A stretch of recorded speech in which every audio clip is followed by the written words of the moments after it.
السلام علیکم، خوش آمدید تجلیات قرآن یوٹیوب چینل پر۔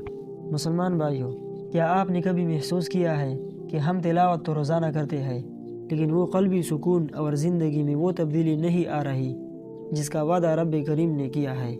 دراصل قرآن محض پڑھنے کے لیے نہیں، سمجھنے کے لیے اترا ہے۔ جب تک الفاظ دل میں نہ اترے، برکتوں کے دروازے پوری طرح نہیں کھلتے۔ آج کی اس درس میں ہم بات کریں گے فہم قرآن ہی نزول برکات کا سبب ہے، اور فہم قرآن کیسے ہماری بنجر زندگیوں کو برکات سے سیراب کر سکتا ہے۔ آئیے جانتے ہیں۔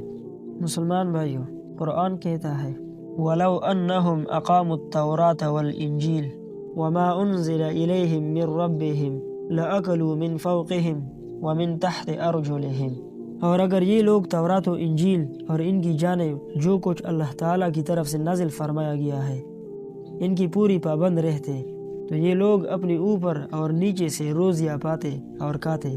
اقامت کتاب سے مراد اس پر عمل کرنا ہے۔ عبداللہ ابن عباس رضی اللہ تعالی عنہ نے یہی فرمایا، اور عمل علم اور فہم پر موقوف ہے، کیونکہ عمل بغیر علم کے کیسے ہوگا؟ پس ثابت ہوا کہ برکات الہیہ بغیر علم قرآن اور عمل بالقرآن کے ممکن نہیں۔ تو میرے عزیزو، یاد رکھیے، برکت صرف مال کی فراوانی کا نام نہیں، بلکہ برکت تو اس سکون کا نام ہے جو قرآن کو سمجھ کر عمل کرنے سے حاصل ہوتا ہے۔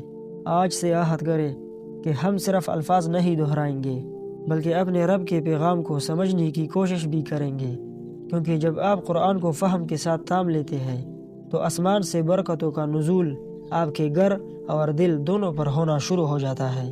تو اسی طرح کی مزید ویڈیوز دیکھنے کے لیے چینل کو سبسکرائب کرنا نہ بھولیں۔ اگلی ویڈیو تک کے لیے اللہ حافظ۔